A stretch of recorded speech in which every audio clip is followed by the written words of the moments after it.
우리도 시간의 흐름을 바꿀 수 있어요. 그리고 저도 며칠 전에 시간의 흐름이 바뀌는 거를 경험을 했어요. 바로 우리가 안녕하세요. 저는 독일 슈투트가르트에 있는 막스 플랑크 연구소에서 물리학을 연구하고 있는 물리학자 김기덕입니다. 물리학에는 또 자연에 존재하지만 물리학적으로는 굉장히 어렵게 받아들여지는 성질이 두 가지가 있어요. 주기성과 불연속성이라는 것이거든요. 시간은 사실은 연속적인 개념이거든요. 우리가 어떻게 토막낼 수 없는 연속적인 개념인데, 그거를 인간이 봄, 여름, 가을, 겨울로 인위적으로 이제 불연속적으로 토막을 낸 거예요. 자연에 존재하는, 또 우리가 인간이 부르는 계절이라는 개념 안에서 우리 인간들이 살아가는 그 삶 안에서 어떤 물리학들이 존재하는지, 또 어떤 물리학이 그 안에 녹아있는지 전달드리고 싶어서 이 책을 쓰게 됐고, 또 제목을 그렇게 정하게 됐습니다. 한국에 오니까 또 꽃도 피고 봄이 좋더라고요. 봄을 가장 특정 지을 수 있는 거는 제 생각에는 색이라고 생각해요. 봄이 되는 순간 꽃도 피고 또 이파리도 새로 돋아나고, 그래서 세상이 정말 색으로 가득하게 되죠. 근데 이 색이라는 거는 사실은 양자역학이 없으면 절대 존재할 수 없는 것들이에요. 이제 세상에 존재하는 많은 물질들, 그리고 특히 색을 내는 색소들의 경우는 그 안에 어떤 특정 원자들이 들어있어요. 근데 이런 원자들은 양자역학으로 인해서 에너지가 이제 불연속적으로 존재하게 돼요. 어떤 이제 불연속적인 에너지 층이 있게 되는데, 이 불연속적인 에너지 층 때문에 우리가 이 넓은 스펙트럼 안에서 뭐 한 가지 빛, 한 가지 색 또는 두 가지 색이 강력하게 발현되게 되는 거고, 그로 인해서 우리가 꽃 또는 풀 이런 것들의 색을 선명하게 볼 수 있는 거예요. 세상의 색들이 너무 우리는 당연하게 느껴지겠지만 양자역학이 없이는 색도 없다는 거를 알아주셨으면 좋겠어요. 여름을 시원하게 보내는 물리학 법칙은 크게 보면 세 가지가 있을 수 있어요. 첫 번째로 증발이에요.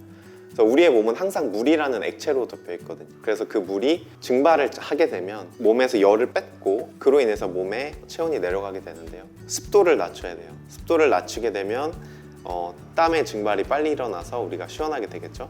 그 다음에 두 번째로는 외부와의 열 교환이 있어요. 이 공간이 전부 비어있는 것 같지만 공기 분자들로 꽉 차 있거든요. 그리고 이 공기 분자들은 우리 몸을 수시로 때리고 있어요. 몸을 때리면서 이 몸이 가진 에너지를 뺏어가기도 하고, 이 공기 분자가 가진 에너지를 우리에게 주기도 해요. 우리 주변 공간을 시원하게 유지를 해서 열 교환이 잘 일어나게 만들어야 되고요. 마지막으로 태양빛이 굉장히 중요해요. 태양은 아주 많은 에너지를 지구로 쏟아붓고 있는데, 우리가 그 태양빛을 방 안으로 들이게 되면, 또는 우리 피부로 들이게 되면 훨씬 더 우리가 그 에너지를 많이 흡수하게 되는 거예요. 그래서 이 열을 흡수하지 못하도록 막는 것, 또는 이 빛을 흡수하지 못하도록 막는 것이 중요하거든요. 그래서 이번 여름 많이 더울 거라 예상이 되는데, 이 세 가지 물리 법칙 잘 이용해서 시원하게 보내시길 바라겠습니다. 일반적으로 알려져 있기로는 이제 양자역학이나 상대성 이론은 일상생활에서 쉽게 접할 수가 없죠. 왜냐하면 상대성 이론은 어떤 물체가 빛의 속도에 가깝게 움직일 때 일어나는 현상을 다루는 이론이고, 양자역학 같은 경우는 이제 물체가 미시세계에서 일어나는 일들을 다루는 그런 이론이죠. 근데 놀랍게도 우리 일상생활에서도 아주 쉽게 이 상대론과 양자역학을 동시에 볼 수 있는 물질이 있습니다. 그게 바로 금인데요. 일반적으로 대부분의 금속들은 은색깔을 띄어요. 근데 금만은 다르게 노란색을 띄어요. 이 금의 색깔을 노랗게 만드는 것이 바로 양자역학과 또 상대성 이론입니다. 그래서 금은 저희가 알고 있는 다른 금속 원자들에 비해서 원자핵 안에 양성자가 많이 들어있는 그런 원소예요. 그래서 이렇게 무겁고 양성자가 많이 들어있는 원소가 중심에 있게 되면 이 주변을 돌고 있는 전자가 있는데요, 이 전자들이 원자 핵 근처에 가까이 갔을 때 속도가 굉장히 빨라지게 됩니다. 그러면 이 전자들의 속도가 빛의 속도에 견줄 정도로 아주 빠르게 되고, 그걸로 인해서 이 전자의 질량이 바뀌게 돼요. 그래서 이 전자의 질량이 바뀌는 것 때문에 일반적인 금속과는 다른 전기적인 특성을 이제 띠게 되는 건데요, 또 그런 색을 띠게 되는 거고, 그래서 이 두 가지의 콤비네이션으로 나오는 게 바로 이 금의 노란색이다 라고 할 수 있겠습니다.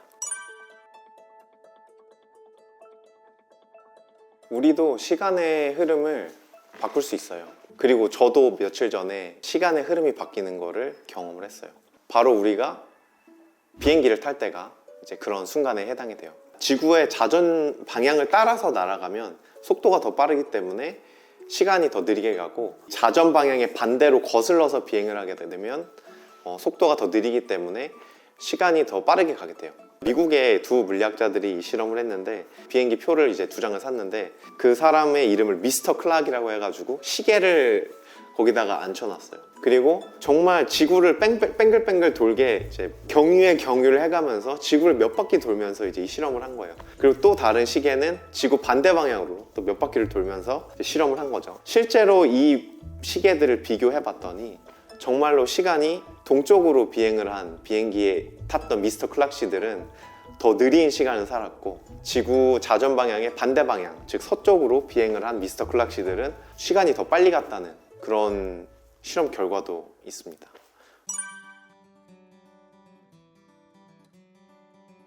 제 생각에 모든 사람은 사실 물리학자예요.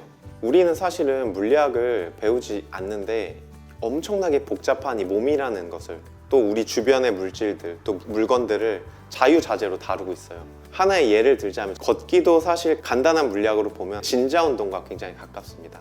그래서 우리가 걸을 때 땅에 닿아 있는 발은 움직이지 않고 몸의 무게중심이 이렇게 이동하고, 또다시 발을 옆으로 옮기고 몸이 옆으로 이동하는 진자운동을 하게 되는데, 우리가 여러 가지 속도로 걸을 수 있지만 사람이 실제로 에너지를 아끼면서 최적의 속도로 걸을 수 있는 게 물리학적으로 완벽한 속도가 우리가 가장 편하게 걷는 그 속도라고 해요. 그래서 대부분의 사람들이 물리학적으로 완벽한 걸음을 걷는다고 합니다. 정말 우리가 이렇게 일상적으로 가장 많이 하는 행동인 걷는 것에서도 아주 많은 물리학이 숨어 있고, 사람들과 상호작용하는 모든 것들 안에도 무의식 중에 숨어 있는 물리학들이 산재해 있다고 저는 생각합니다. 사실은 물리학이 교재를 보면 어려워요. 학교에서 배우는 물리학은 어려워요. 왜냐하면 방정식부터 보여주거든요. 중력이 뭐예요? 라고 얘기하면 뭐 질량 곱하기 중력 가속도, 이렇게 그냥 방정식을 얘기해버려요. 근데 저는 이 책에서는 그런 접근을 하지 않고 제 어린 시절의 저에게, 그리고 문과 출신인 제 아내가 정말 삶에서 이 물리를 느낄 수 있도록, 그리고 또 경험할 수 있도록, 이 세계, 이 지구 위에 있는 모든 현상에서 어떻게 보면 물리를 알아차릴 수 있도록 하는 것을 목적으로 했기 때문에, 꼭 물리 전공자분들이 아니더라도 또 이과가 아니더라도 많은 독자들이 읽을 수 있도록 저는 이 책을 썼고요. 저는 이 책을 통해서 사람들이 세상을 보고, 또 그 세상에서 일어나는 현상들이 정말 간단한 이론들로, 간단한 몇 가지 이론들로 전부 설명되는구나. 그래서 물리학이 어렵지 않고 정말 친숙한 학문이 될 수 있구나. 이것도 정말 재미있는 과학이 될 수 있구나 라는 거를 많이 알게 되었으면 좋겠습니다.